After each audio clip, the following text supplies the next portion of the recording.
Hey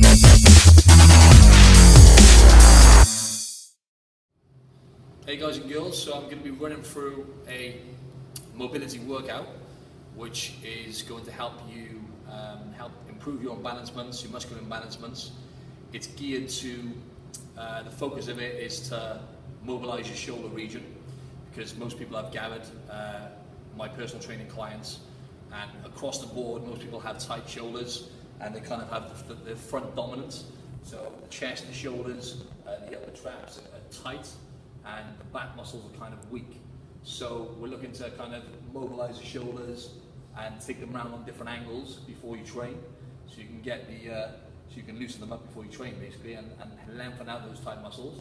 Also we're going to look at loosening up the hips. So hip flexors are tight on pretty much every person I've come across has got tight hip flexors, and around this region, and the lower back is tight. So we're looking to lengthen out those areas also. And we're even going to go as far down as the hamstrings and calves on some of the exercises. So I need you to do these priming workouts. So these priming exercises, it'll probably take you anything from 6 to 10 minutes before each workout. So it's really important you do these. Firstly, you're gonna prime your central nervous system. So you're gonna prepare your body for what's to come in terms of you lifting weights. You're gonna be preparing your body for that. And also, as I say, you're gonna be lengthening out those tight muscles, which are going to help you activate the right muscles when you're training. So you'll be getting better results with your physique. Also, you prevent an injury and stopping yourself from going into those bad habits of those bad patterns. So this is my favorite shoulder mobility exercise. Really helps to pull your shoulder blades back and down, because we always spend our time in a rounded position, which is bad for the posture. Anyway, stand against the wall, feet 2 to 3 inches away from the wall. Place your head against the wall as well, so you've got the head in contact, and then all you're going to do is lift your arms in the air, put the elbows in the back of the hands against the wall, and then slowly push overhead and pull back down again. Now your hands and elbows are meant to stay in contact with the wall throughout the whole movement, but as you can see, my elbows come away at the top of the movement, which is normal. But aim to keep your lower back, your head, elbows and back of hands against the wall for as long as you can throughout the movement. So this exercise I call threading the needle, and essentially it's another shoulder mobility exercise, but also loosens up the lower back a little as well, because you have a bit of rotation in there. All you need to do is just reach right across underneath the body, and you should feel a mild stretch on the back of the shoulder. And if you can see here, I'm rotating around and I'm really reaching right under. Okay, ideally you could get your head right down to the mat, so you're getting a little bit more range of motion there. So you're literally reaching over as far as you possibly can, keeping the arm extended, and keep it quite fluent as well, so it's not stop-start. Another great exercise for pulling the shoulders back and retracting those shoulder blades. As you can see here, I'm stretching my arms out, lifting my chest up off the mat, and squeezing my shoulder blades back and down. So you're really applying tension to the kind of mid-lower areas of the shoulder blades. Lift the chest right up off the mat, keep the chin tucked in as much as you can, and really squeeze those shoulder blades together. Okay, so the cat-cow, this stretch is called. So you're going from like a relaxed cat, as you can see there, straight into an angry cat. So what you're doing is you're tucking the pelvis under. As you can see, what I'm doing there is relaxing my spine, and then I'm really tucking my pelvis under, tensing my bum muscles, and lengthening out my lower spine. So this one's pretty tough to get initially, so you've got to really try and drive the hips forward when you're doing this. Try and stay as relaxed as possible so you can keep the spine in a neutral position to start with, and then really tuck that pelvis under. So the lizard with rotation. So what I'm doing here is I'm primarily lengthening out my hip flexors and the hip region in general. And I'm also loosening up my lower back and my trunk a little. So what I'm doing, I've got the back leg extended, okay, and you can't actually see this, but I'm tensing the bum muscle on the right side. So I'm really flexing that bum muscle on the right side, and then I'm rotating right round. So I'm reaching round.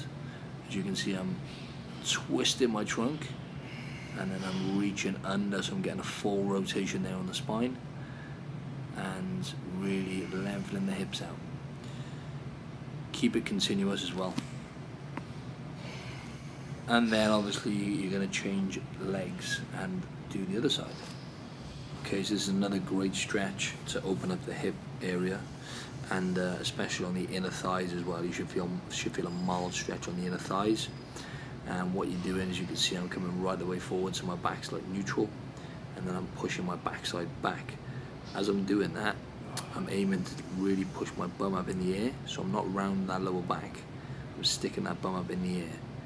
Because a lot of people tend to tuck the lower spine and round it and then drop the hips, but you want to aim to keep the bum, pushing that bum up towards the ceiling basically, and you'll feel a nice stretch on the inner thighs and around the hips.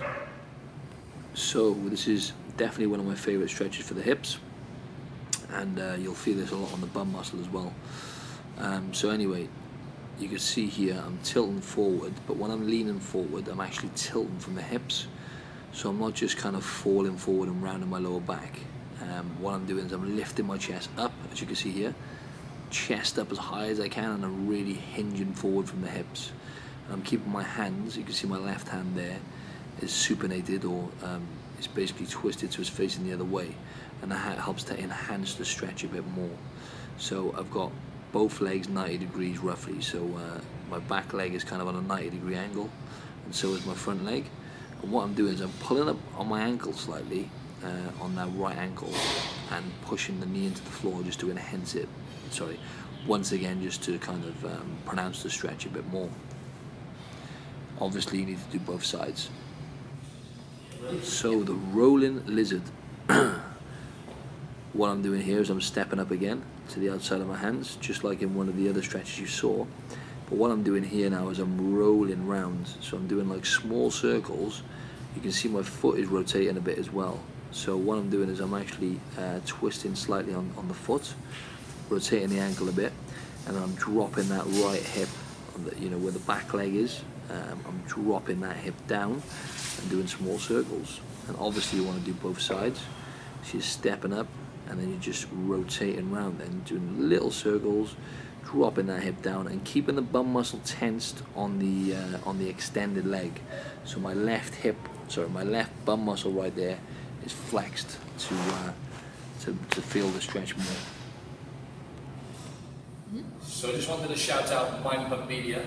If you can go follow their YouTube channel, it's Mind Pump TV, and subscribe to their channel. I've learned a lot from them, and these mobility drills are all inspired from their MAPS Prime program. So make sure you prime yourself. It'll take 8 to 10 minutes before each workout. Make sure you do each and every one of these exercises and follow them properly so you get an effective workout. Okay, so thanks for listening.